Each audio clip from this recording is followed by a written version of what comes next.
Here's how to wire wrap, a basic tutorial, but teeth edition.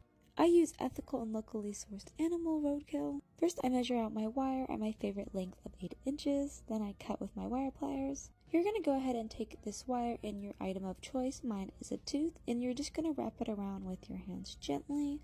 Once you get the initial wrapping done, you're going to grab a pair of pliers to grip them tighter and make sure it is secure. You want to be careful not to overwork the wire or dent it too much. You'll continue to loop it and it'll look like this, and you'll notice I have 2 extra inches of length.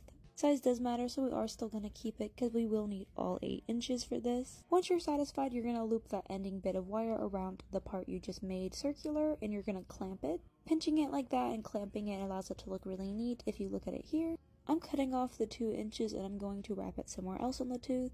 This is what it looks like before I poke the extra wire through. I pull it through and then I loop it around tightly at the bottom to secure it, and then loop it around to add a little bit more pattern, and then I secure it in the back, and this is what it looks like. Would you ever wire wrap or wear teeth jewelry?